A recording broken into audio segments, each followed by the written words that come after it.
네, 안녕하세요. 엘니뇨랑 라니냐 공부는 잘 하고 오셨나요?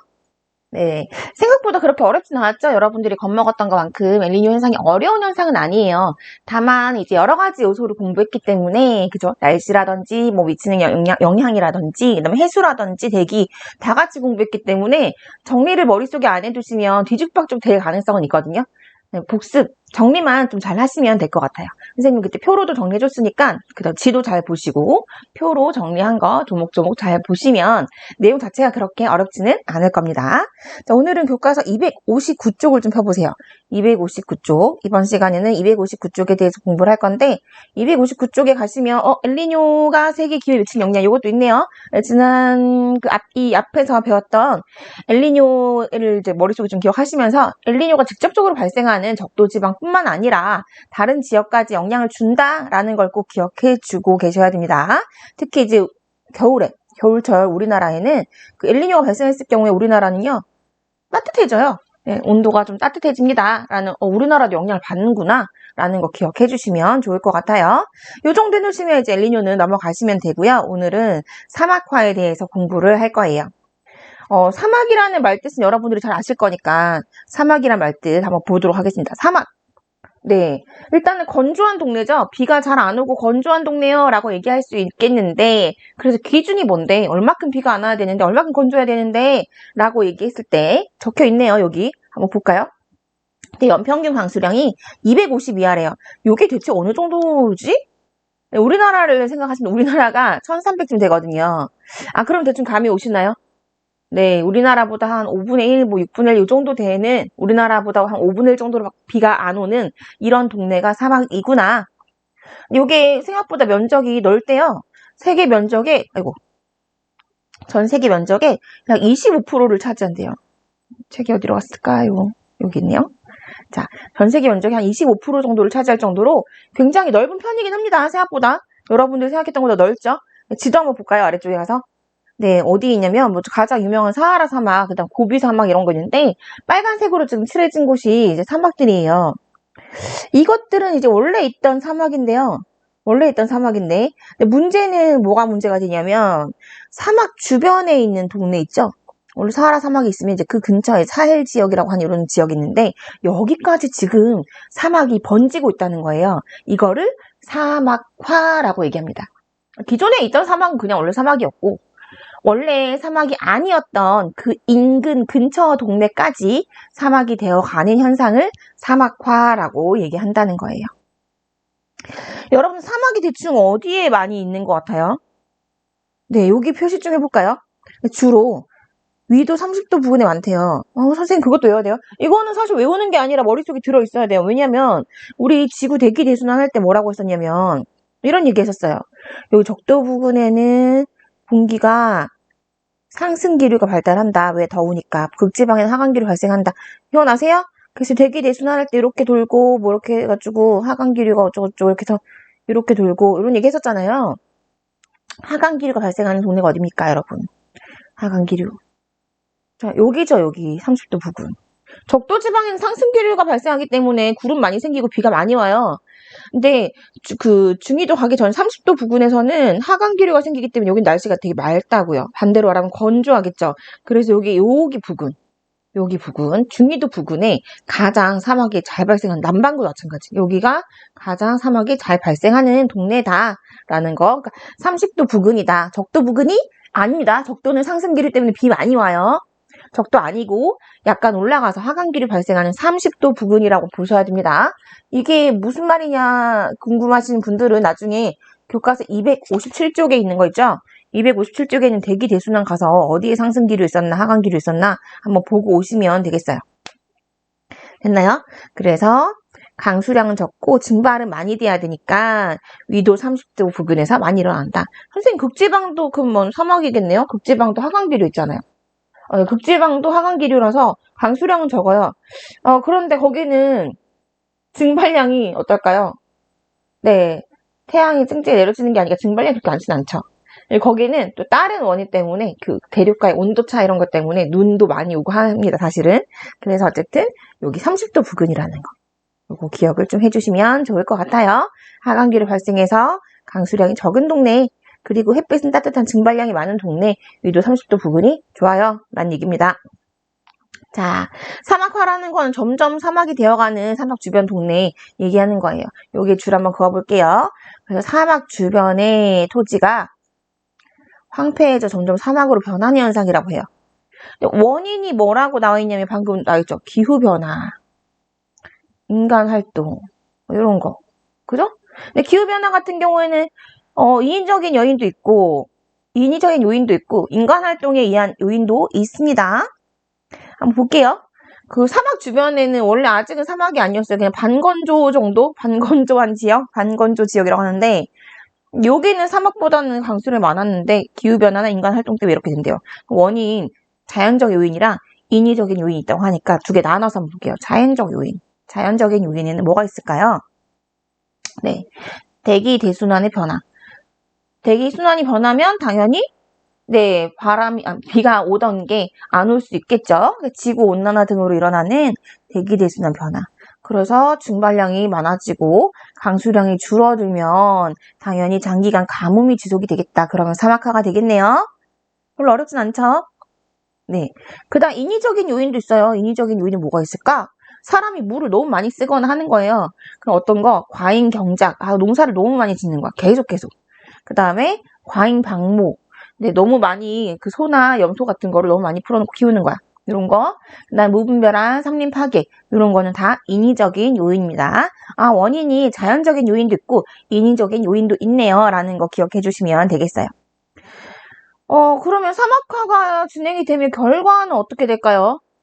사막이 뭐 넓어지는 거지, 그치? 사막이 넓어지면 어떤 일이 벌어질까요? 네, 식량 부족. 이게 가장 문제죠. 물 부족이랑 식량 부족. 이게 가장 문제지. 물 부족도 하나 적어줄까? 물 부족과 식량 부족.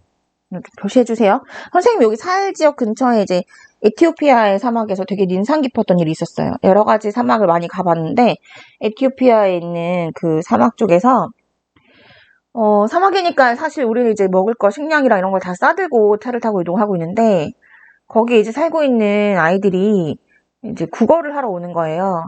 보통은 조금 이제 어렵게 사는 동네에서 아이들이 돈을 달라고 막 쫓아오는 경우는 있거든요. 근데 돈을 달라고 쫓아온 게 아니라 와서 차 문을 두드리더니 물을 달라고 하는 거예요. 돈 달라는 말이 없어. 돈을 원하는 게 아니라 돈보다 더 귀한 게 지금 물인 거예요. 차에 있던 생수를 막 꺼내서 줬는데 그럴 줄 알았으면 생수를 더 많이 가져갈 걸 그랬어요. 어쨌든 그 정도로 물이 너무 부족해서 굉장히 힘들게 살아가고 있다는 거. 그래서 중간중간 보면 사막에 막 소 같은 건 한 마리씩 죽어 있는 경우도 있었어요. 물이 너무 없어가지고. 물 부족, 그 다음에 식량 부족 현상. 이런 거 겪을 수 있겠다. 특히 지금 사하라 사막의 남쪽에 사헬 지역이 굉장히 많이 확산되고 있기 때문에 사막화가 많이 확산되고 있기 때문에 요거를 좀 심각하게 문제 인식을 할 필요가 있다. 이런 얘기입니다. 이제 우리나라 근처에는 여기 고비사막 근처에 여기도 이제 사막화가 더 많이 진행되고 있대요. 그럼 이쪽에는 더 건조해지니까 황사가 자주 발생해가지고 나중에 우리나라한테까지 영향을 줄 가능성도 없지 않겠죠. 네, 그거를 기억해 주시고 계시면 되겠습니다. 그래서 식량 부족 현상, 물 부족 현상, 그 다음에 황사 이런 것들이 문제가 되고 있다. 그러면 대책은 있을까요? 대책 한번 적어볼까? 자, 어떤 대책이 있을까요? 사실 우리 힘으로 할 수 있는 게 뭐 없다고 말할 수도 있어요. 뭐 기후변화 어떡해요. 하지만 우리가 할 수 있는 것도 있었잖아. 아까 인위적인 요인이 있었으니까. 그치? 뭐 어떤 거 하면 될까요? 네. 적어볼까? 가축의 방목을 좀 줄여요. 좀 고기 좀 덜 먹자. 소 그만 키워. 이런 얘기야. 그 다음에 함부로 나무를 베어내가지고 숲을 해치지 말자. 산림을 벌채하는 거를 좀 줄여봅시다. 그 다음에 이렇게 되면 이제 숲이 많아지겠잖아요. 숲을 많이 조성해보자. 나무를 좀 많이 심어보자. 됐나요? 그 다음에 이거 우리나라만 잘하고 될 건 아니죠? 다 같이 잘해야 되니까 국제협약. 사막화와 관련된 국제협약도 준수해봅시다. 그럼 좀 나아지지 않아요? 이런 얘기예요. 자, 사막화의 원인 봤고요. 그 결과 봤고요. 대책까지 봤습니다. 어려운 내용은 아니라서 금방 넘어가도록 할게요. 다음 페이지 한번 가보세요. 다음 페이지 가기 전에 문제도 있네. 문제 하나 적고 갈까요? 자, 동태평양의 표층 수온이 평년보다 높은 상태 지속되는 현상. 뭐지? 네, 엘니뇨. 앞 시간에 봤던 엘니뇨 기억하고 계시고요.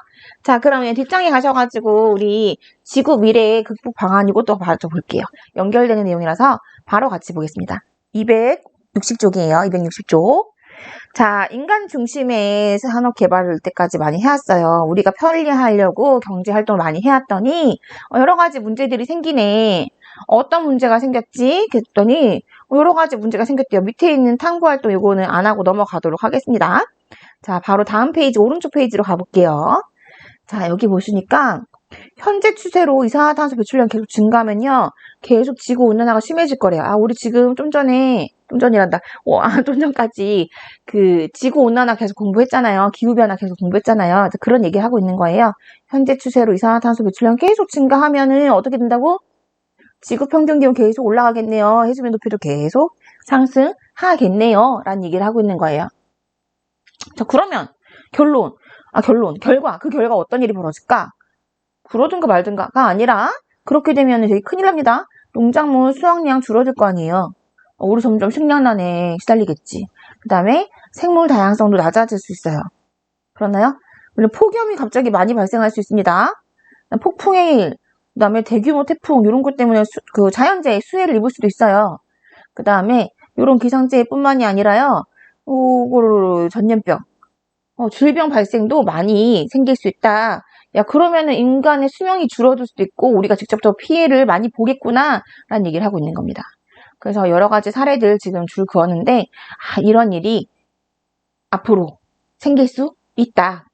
자, 그러면 어떻게 할래? 대책을 어떻게 세울래? 라는 거에도 표시를 좀 해주셔야 되겠죠? 자, 이러한 지구 환경 변화에 대응하기 위해서는 우리가 걱정만 하고 있을 게 아니라 뭔가 실천을 해야 되는데 우리나라만 실천해서 될 거는 아닙니다. 그래서 모든 국가가 다 같이 협력을 해야 된다. 그래서 다 같이 온실기체 배출량을 줄여야 된다. 우리가 줄였는데 옆에 나라에서 중국에서 안 줄인다. 뭐 소용이 없다는 거죠. 다 같이 줄여야 된다. 되겠죠?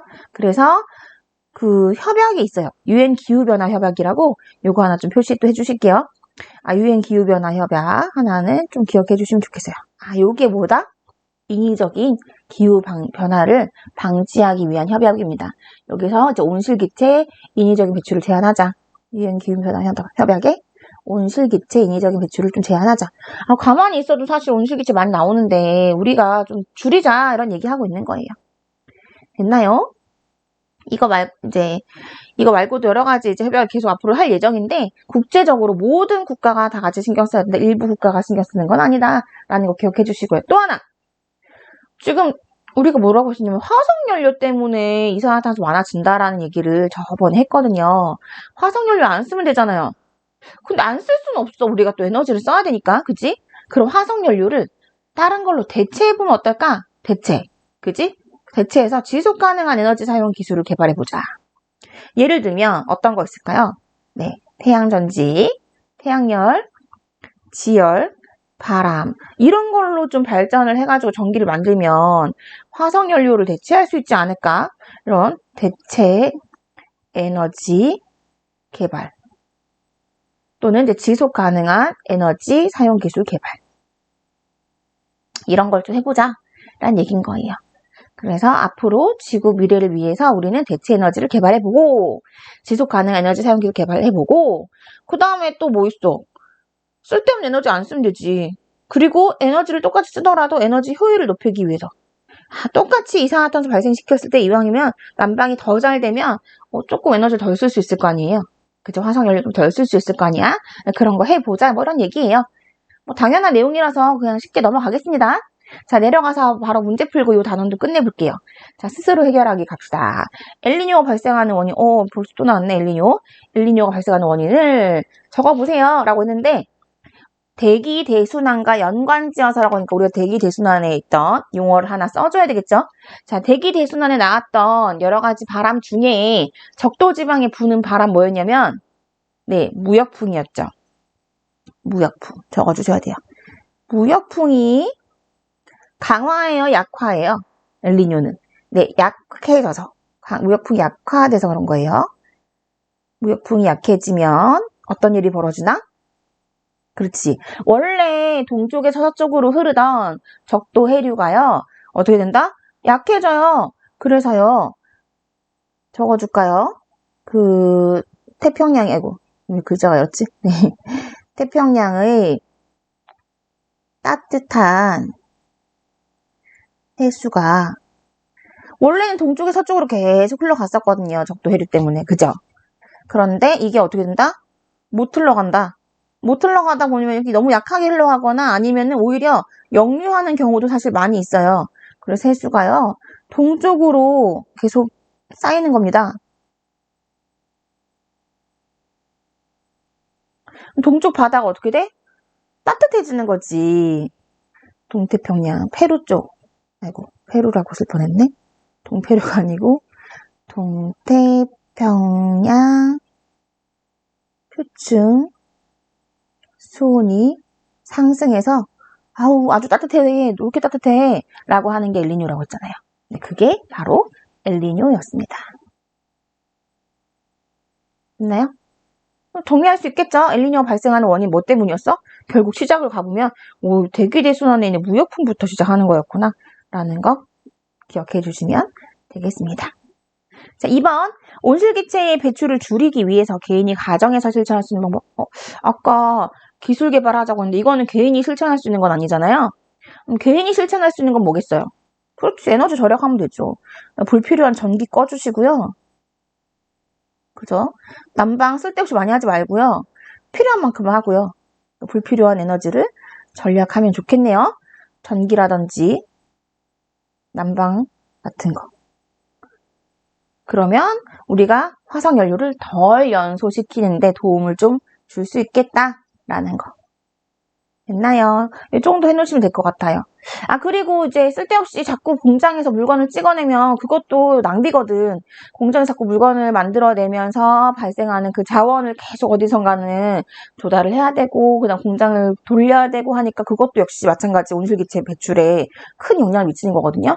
그럼 자원을 재순환해서 사용할 수 있게 우리가 쓰레기를 그냥 버리면 안 되고 어떻게 해야 될까? 네, 분리 배출. 이것도 같이 적어줄까요? 재활용 가능한 재활용품들을 분리 배출해야지. 그냥 버려버리면 공장에서 플라스틱 또 만들어야 된다는 거죠.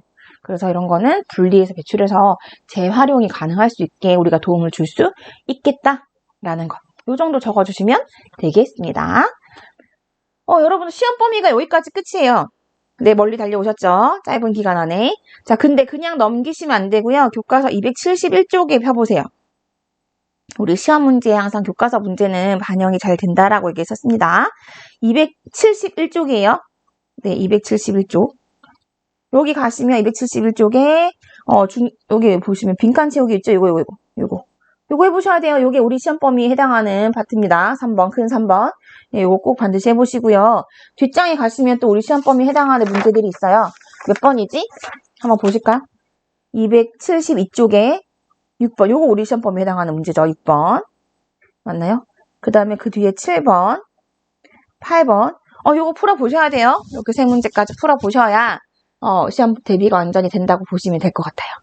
자, 여기까지 해서 오늘 수업도 마치고요. 여러분들 형성평가 꼭 제출하고 가셔야 됩니다. 형성평가 꼭 제출해야 출석 체크가 완료되는 거예요.